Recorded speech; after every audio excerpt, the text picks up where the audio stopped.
Hello to all, once again welcome back to Biology Concepts.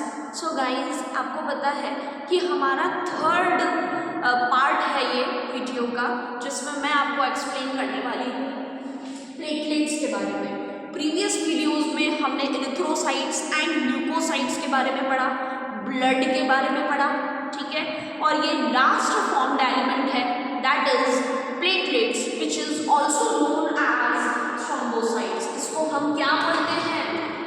Thrombocytes भी बोलते हैं।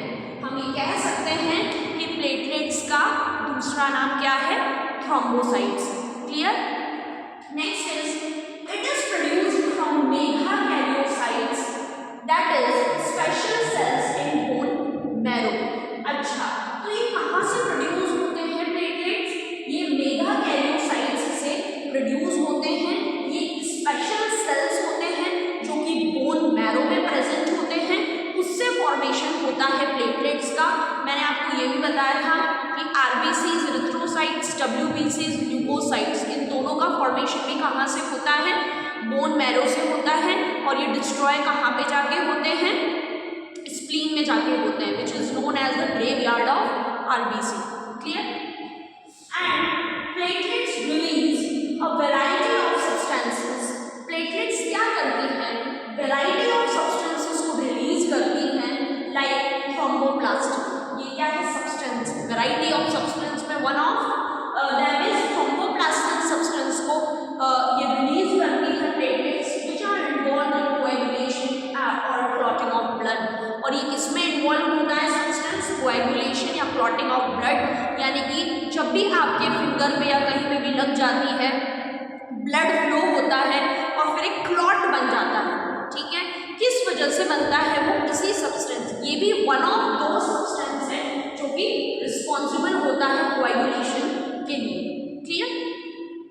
Next is reduction in their numbers can lead to clotting disorders which led to excessive loss of blood from the body। यानी कि अगर platelets का number हमारी body में क्या हो जाए? रिड्यूस हो जाए, डिक्रीज हो जाए, कम हो जाए, तो उससे क्लॉटिंग डिसऑर्डर्स हमें हो सकते हैं और इसकी वजह से हमारी बॉडी में से एक्सेसिव लॉस हो सकता है ब्लड का। क्लियर?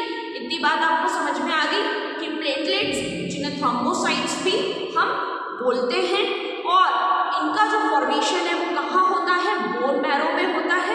क्लियर? बोन मैरो में इनका फॉर्मेशन होता है स्पेशल सेल्स मेगाकैरियोसाइट्स के द्वारा। इसके अलावा ये सब्सटेंस रिलीज करते हैं which is known as a thromboplastin, और ये इसमें इन्वॉल्व होते हैं क्लॉटिंग में या कोएगुलेशन ऑफ ब्लड में ये सब्सटेंस इन्वॉल्व होता है। और अगर प्लेटलेट्स का नंबर हमारी बॉडी में कम हो जाता है तो हमें क्लॉटिंग रिलेटेड डिसऑर्डर्स हो सकते हैं। आपने देखा होगा जिस किसी को भी डेंगू होता है, डेंगू इज अ डिजीज जो कि मस्कीटो के द्वारा होती है, ठीक है। तो जब डेंगू किसी पर्सन को होता है तो उसकी बॉडी में प्लेटलेट्स का नंबर कम होता जाता है, यानी कि उसको प्रॉब्लम होने लग जाती है, ठीक है। तो इसीलिए प्लेटलेट्स हमारी बॉडी में बहुत ज़्यादा इम्पॉर्टेंट रोल प्ले करती है। क्लियर? तो ये छोटा सा टॉपिक था जो आई थिंक सो आपको समझ में आया होगा। मैंने इसके 3 मोस्ट इम्पॉर्टेंट पॉइंट्स आपके साथ डिस्कस किए हैं। So that's all from my side. इसी के साथ हमारा तीनों पार्ट्स कंप्लीट होते हैं, erythrocytes, leukocytes and platelets. In the further video I will discuss about the blood groups. Blood groups के बारे में हम डिस्कस करेंगे। Blood group A, B, AB और O, कौन सा यूनिवर्सल डोनर होता है एंड कौन सा यूनिवर्सल एक्सेप्टर होता है, इसके बारे में हम डिस्कस करेंगे। एंड जिन भी स्टूडेंट्स को कोएगुलेशन ऑफ ब्लड अभी समझ में नहीं आया है, इसकी मैं एक डिटेल वीडियो डाल दूंगी। So that's all from my side. Thank you so much for listening to me.